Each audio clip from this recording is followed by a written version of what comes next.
हरे कृष्णा। श्रीमद् भागवतम स्कंध 4 अध्याय 13 श्लोक नंबर 46 से आज हम पढ़ेंगे।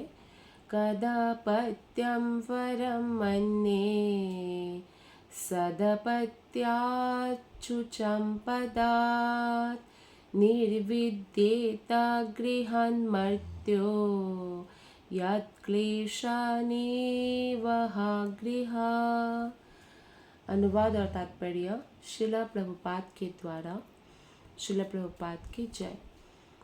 तब राजा ने सोचा, सुपुत्र की अपेक्षा कुपुत्र ही अच्छा है, क्योंकि सुपुत्र से घर के प्रति आसक्ति उत्पन्न होती है, किंतु कुपुत्र से नहीं। कुपुत्र घर को नरक बना देता है, जिससे बुद्धिमान मनुष्य सरलता से अपने को अनासक्त कर लेता है। अब राजा अंग क्योंकि शास्त्र के हिसाब से रहने वाले व्यक्ति हैं, तो पहले तो उनका पुत्र नहीं था, फिर यज्ञ किया, फिर उनका पुत्र हुआ, और वो पुत्र जो है वो कुपुत्र निकला, जो बहुत ही क्रूर है और राजा होने के योग्य नहीं है। तो उनको बहुत दुख हुआ कि वो लोग बहुत भाग्यशाली हैं जिसके पास पुत्र ही नहीं है, क्योंकि कुपुत्र होने से जो दुख होता है वो असहनीय पीड़ा है। लेकिन भक्त किसी भी परिस्थिति में जिस प्रकार वो पॉजिटिव ही सोचते हैं और भगवान की कृपा मानते हैं, और निश्चित रूप से अंग के लिए बहुत बड़ी कृपा ही थी कि वो जो लोग अपने पत्नी या अपने पुत्र के प्रति आसक्त होकर भौतिक जीवन से विरक्ति नहीं प्राप्त कर पाते, वेन की ऐसी क्रूरता के कारण उनको अपने संसार गृहस्थी से ही विरक्ति हो गई। तो इसलिए वो सोच रहे हैं कि अच्छा पुत्र नहीं हुआ मेरा, बहुत अच्छी बात है, क्योंकि अगर बहुत आज्ञाकारी पुत्र होता तो मैं ऑब्वियसली आसक्त हो जाता। लेकिन कुपुत्र क्यों सुपुत्र से अच्छा है?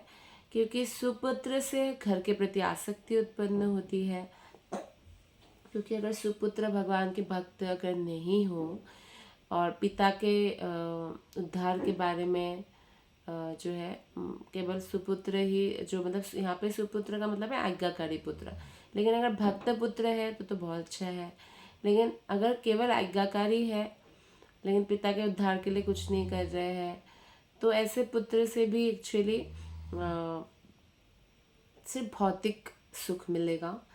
लेकिन यहाँ पे राजा अंग कितना पॉजिटिवली सोच रहे हैं कि कुपुत्र से विरक्ति उत्पन्न होती है और सुपुत्र से आसक्ति। क्यों?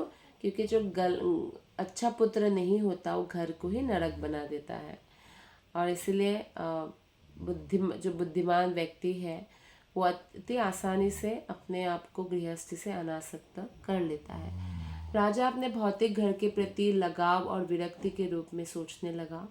प्रहलाद महाराज के अनुसार जो भौतिक घर है वो गृह अंधकूपम, वो अंधा कुआं की तरह है। क्योंकि आप देखिए बाहर के लोगों के प्रति तो इतना आसक्ति नहीं होती है, लेकिन घर में जब पुत्र परिजन होते हैं उनके प्रति हमारी बहुत आसक्ति हो जाती है। लेकिन जो भक्त होते हैं वो गुरु के आज्ञा के अधीन रहने के कारण वो घर पे रहकर भी सभी प्राणियों को कृष्ण के अंश के रूप में देखते हैं और उनको भी भगवान कृष्ण से जोड़ने का प्रयत्न करते हैं। तो यहाँ पे ये उदाहरण जो दिया गया है, श्रील प्रभुपाद ने बताया है कि प्रहलाद महाराज गृह अंधकूपम कहा है। तो अगर कोई कुआं है और उसके अंदर अगर अंधेरा है तो कोई गिर जाए कुएं में तो निकल पाना या जीवित रहना कठिन है।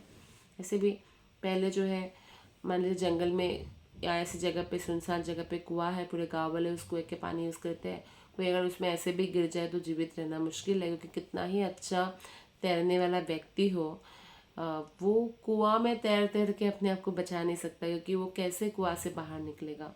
किसी को रस्सी फेंकनी पड़ेगी, वो रस्सी पकड़ेगा तो बाहर निकल सकते हैं।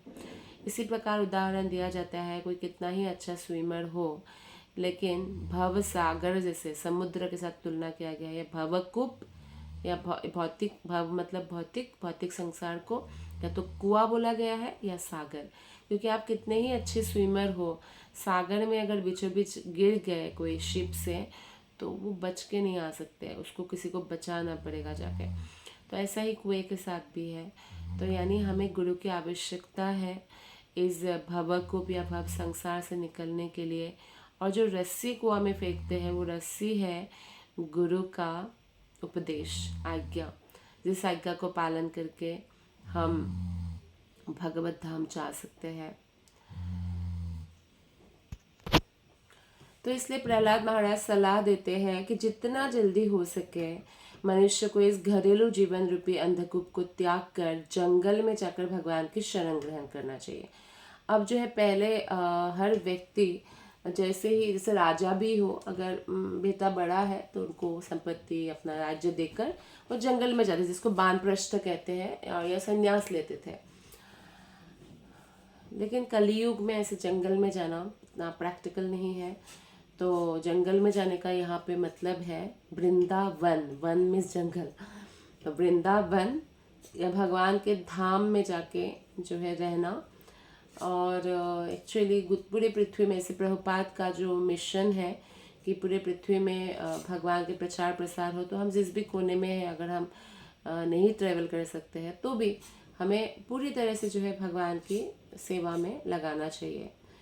तो लेकिन यहाँ पे प्रभुपाद जी बताते हैं कि लोग घर के प्रति इतना आसक्त रहते हैं कि गृहस्थ जीवन को छोड़ना नहीं चाहते हैं।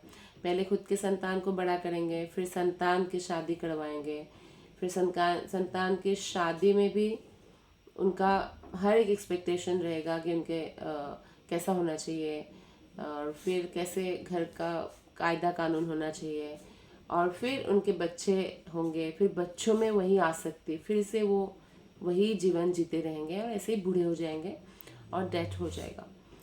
तो इसीलिए शास्त्र का हमें पालन करना चाहिए, हमारा मन मैक्सिमम भगवान में होना चाहिए।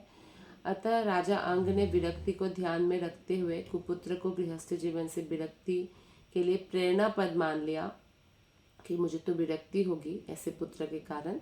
और इस प्रकार वो कुपुत्र यानी वैन था वो बहुत क्रूर था, तो उनको क्या कर मानने लग गया कि मेरा तो मित्र है, क्योंकि जो व्यक्ति विरक्ति उत्पन्न ही नहीं कर सकते हैं, इसने मेरा बस ऐसे विरक्ति उत्पन्न करा दिया इस जीवन में, तो मित्र है मेरा। तो अंततः प्रत्येक मनुष्य को सीखना पड़ेगा कि गृहस्थ जीवन से वो कैसे निकल पाए, ये हर किसी को सीखना पड़ेगा। आज नहीं तो कल, नहीं तो अगले जन्म में, नहीं तो उसके अगले जीवन में, या 1000 जन्म बाद, ये तो करना ही पड़ेगा। तो इसलिए इस मनुष्य जीवन इसी जीवन में मिला है, तो हमें इसी जीवन में इसका प्रयोग करना ज़्यादा बुद्धिमानी की बात है। श्लोक नंबर 47। एवं स निर्विन्नमना नृपोगृहात् निशीथ उत्थाय महोदयोदयात् अलब्धनिद्रोऽनुपलक्षितो नृभिर्हित्वा गतो वेन शुभं प्रसुप्तम्। इस प्रकार से सोचते हुए राजा अंग को रात भर नींद नहीं आई। वो गृहस्थ जीवन से पूरी तरह उदास हो गया, और अतः एक दिन अर्धरात्रि में वो अपने बिस्तर से उठा और वैन की माता जो उनकी पत्नी थी सुनीता, उनको गहरी निद्रा में सोते हुए छोड़कर चला गया। उसने अपने महान ऐश्वर्यमय राज्य का मोह त्याग दिया और चुपके से अपना घर तथा ऐश्वर्य छोड़कर जंगल की ओर चला गया।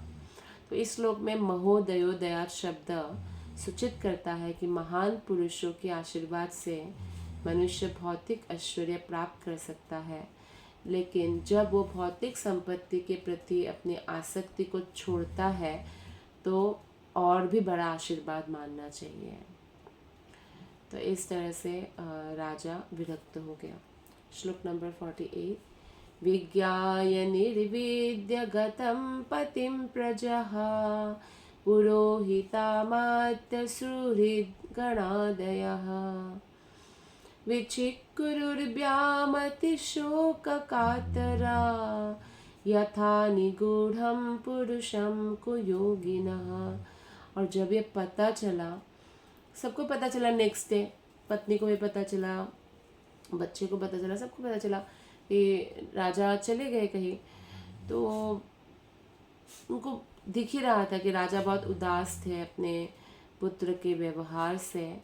तो सबने अनुमान लगा ही लिया कि अपने पुत्र के कारण ही उन्होंने ऐसा विरक्ति उत्पन्न किया है।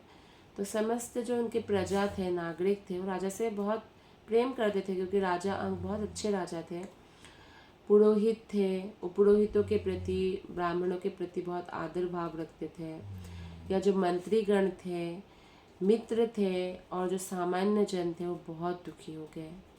कितने अच्छे राजा चले गए, अब तो इनका पुत्र ही राजा बनेगा, फिर तो हमारी हालत एकदम खराब हो जाएगी। तो वे लोग राजा को सर्वत्र खोज करने लगे, जैसे कोई अनुभवहीन योगी भीतर परमात्मा की खोज करते हैं। अब जो एक्सपीरियंस नहीं है योगी, या ऐसा कोई उनको गुरु नहीं मिला है कि वो परमात्मा की कैसे खोज करे, उनको सही सही गाइड दे, और वो इतना अच्छा मेच्योर्ड योगी हो तो कर पाएगा। लेकिन मेच्योर नहीं हुए, अभी अनुभवी नहीं है, और भगवान की खोज करेंगे तो कहाँ मिलेंगे। तो ऐसे ही हुआ, सबने बहुत ढूंढा पर राजा अंग नहीं मिला, क्योंकि उनको नहीं पता वो कहाँ गए हैं। तो इसलिए जैसे ढूंढना है, नागरिकों ने बहुत खोजने की कोशिश की। और जब ढूंढने के बाद, जैसे भगवान को ढूंढने के बाद जो मेच्योर्ड नहीं होते हैं योगी, उनको भगवान नहीं मिलते तो फ्रस्ट्रेटेड हो जाते हैं। ऐसे ही नागरिक ने बहुत ढूंढा राजा को, जब नहीं मिले तो बहुत दुखी हो गए, क्षुब्ध हो गए। श्लोक नंबर 49। अलक्षयन्तः पदवीं प्रजापति हेतोद्यमः प्रत्युपसृत्य ते पुरीम् ऋषीन् समेतानभिवन्दं श्राश्रवो न वेदयन् पौरवभर्तृविप्लवम्। जब सर्वत्र खोज करने पर नागरिकों को राजा का कोई पता नहीं चला, तो वे अत्यधिक निराश हुए और अपने नगर को लौट आए। उनका घर तो नगर में था, तो वापस लौट आए। राजा की अनुपस्थिति के कारण देश के सबसे बड़े बड़े ऋषि एकत्रित हुए। अश्रुपूरित नागरिकों ने ऋषियों को नमस्कार किया और विस्तार पूर्वक बताया कि हम राजा को बहुत ढूंढने की कोशिश किया पर वो कहीं भी नहीं मिले। तो इस प्रकार श्रीमद् भागवत के चतुर्थ स्कंद के अंतर्गत ध्रुव महाराज के वंशजों का वर्णन नामक 13वें अध्याय के भक्ति वेदांत तात्पर्य पूर्ण हुआ। ग्रंथराज श्रीमद् भागवतम की जय, श्रील प्रभुपाद की जय, गुरु महाराज की जय, अनंत कोटि वैष्णव वृंद की जय। All glories to Guru Maharaj, all glories to Guru Maharaj, all glories to Guru Maharaj. Thank you.